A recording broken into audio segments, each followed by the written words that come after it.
Nabanggit po ni Dr. Bunny, no, yung cleansing.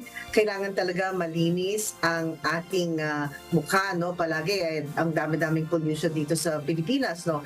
Pero Doc Bunny, no, paano magkaroon kunyari ng healthy at saka yung sinasabi nga nilang glowing skin na in a natural way, sinasabi niyo rin, di ba, ay kailangan uminom ng tubig, di ba? Meron pa bang ibang pwedeng inumin o ipahid sa ating mukha?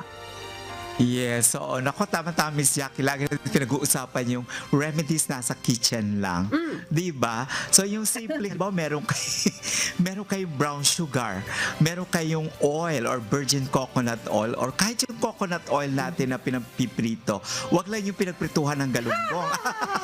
Kailangan yung hindi pa nagagamit.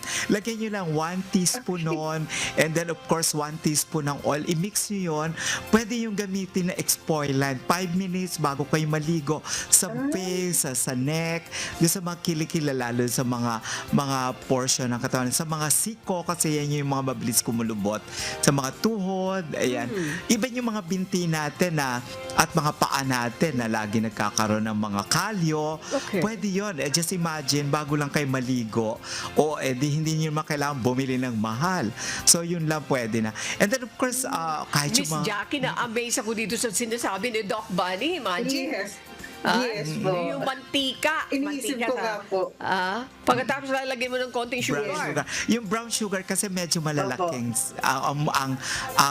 granules siya than Granules, the white yes sugar. po. So yung granules yan, mag-exfoliant yan yung brown Talaga sugar. naman, Yan ang Oo. available sa kitchen mo. Doc Bunny, Ayan, na hindi ka nagagastos, yes po. So, di ba po, Miss Jackie? Opo, mas okay yung brown sugar kesa sa asin? Yeah, yung iba naman yung medyo mahapdi kasi yung asin. But if you want, kung wala na ka naman ng issue, you can go for rock salt. Ayan, rock salt, or kung gusto mo, social ka, may Himalayan salt, or yan, mga bamboo salt. Pero kung gusto mo, rock salt is enough. Kung gusto, be sure lagyan nyo po ng oil kasi para mag-glide siya. And then makatulong din yung para magkaroon ng glowing skin. Ano yun?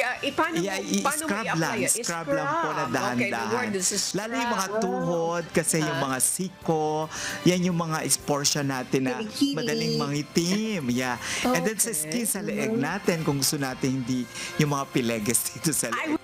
will do that. And then even yung sa hair. Oo, sa hair, you can do, yung mga, nag-prepare kayo ng salad.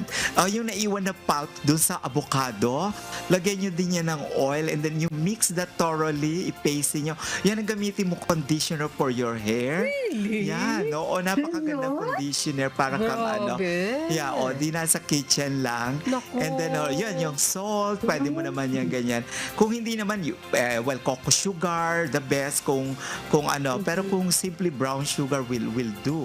And then yung mga minsan ang ginagamit lang namin yung mga tipong lang nasa kitchen, yung mga pinagbalatan ng lemon, ng kalamansi. Bakit? Ano gagawin Ayan, lalo po kung doon? kayo po ay oily glands kayo, Okay. mas ma-oily kayo, you go for the citrus.